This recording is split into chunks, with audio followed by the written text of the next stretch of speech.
పరిస్థితితోటి మరి కామారెడ్డి జిల్లా అంతా, ముఖ్యంగా కామారెడ్డి టౌన్, అటు ఎల్లారెడ్డిపేట కాన్స్టిట్యున్సీలో, ఎల్లారెడ్డి కాన్స్టిట్యున్సీలో కొన్ని మండలాలు, కొన్ని తండాల్లోకి పెద్ద ఎత్తున వరద నీరు రావడం జరిగింది. ఒక బీభత్సమైనటువంటి వాతావరణం ఏర్పడేది. అయినప్పటికీ అధికారులు, మా యంత్రాంగం, మా ముఖ్యమంత్రి గారు, మేము ఎప్పటికప్పుడు ఇక్కడ ఉన్నటువంటి యంత్రాంగంతో కోఆర్డినేట్ చేస్తూ మిలిటరీ హెలికాప్టర్లు కూడా అందుబాటులోకి తీసుకొచ్చి పెట్టడం జరిగింది. మరి అందరినీ కూడా సురక్షితమైన ప్రాంతాలకు తరలించడం జరిగింది. ఎంత నష్టం జరిగిందో వాటిని కూడా అంచనా వేసే విధంగా ఇప్పుడు కామారెడ్డి కలెక్టరేట్ లో అధికారులను పిలిచి రివ్యూ చేసి వారికి కూడా ఆదేశించడం జరుగుతుంది. ఈ టైంలో మనోనిబ్బరంతో ధైర్యంగా ఉండాలని, సేమ్ టైంలో జాగ్రత్తగా ఉండడం అనేది చాలా అవసరం.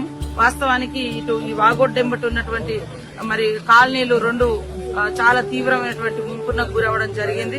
వాళ్ళకు కూడా నిన్నటి నుంచి ఇక్కడ యంత్రాంగం, కలెక్టర్, రెవెన్యూ గాని, అదేవిధంగా పోలీసు అధికారులు గాని, స్థానిక సంస్థలు, వ్యక్తులు, పార్టీలు అందరూ కూడా కొంత ఫుడ్, వాటర్ అట్లాంటివి కూడా సప్లై చేస్తా ఉన్నారు. ఇలాంటి కష్టకాలంలో రాజకీయాలకు అతీతంగా అన్ని పక్కన పెట్టి పబ్లిక్ ను బయటికి తీసుకురావడం అనేది మనందరి మీద ఉన్నటువంటి బాధ్యత. తప్పకుండా మేము ఒకటే చెప్తా ఉన్నాం, ఇట్లా లోతట్టు ప్రాంతాలలో నైట్ పూట ఉండడం కూడా అంత క్షేమకరం కాదు. మన అదృష్టం. ఎందుకంటే ఆ వరద ఉధృతికి కార్లే కొట్టుకుపోయినటువంటి పరిస్థితి. ఎవరైనా పబ్లిక్ ఇంకా బయటకు వచ్చి ఉంటుంటే ఇంకా పెద్ద డ్యామేజ్ జరిగేది. ఇది రాష్ట్రం అంతా ఉంది. అందరినీ కూడా ఎప్పటికప్పుడు సీఎం ఆఫీస్ నుంచి సీఎస్ గారు, అదేవిధంగా సీఎం గారు, మిగతా అధికార యంత్రాంగం అంతా కూడా కోఆర్డినేట్ చేస్తూ అందరికీ గైడ్ చేస్తా ఉన్నారు. ఎట్లా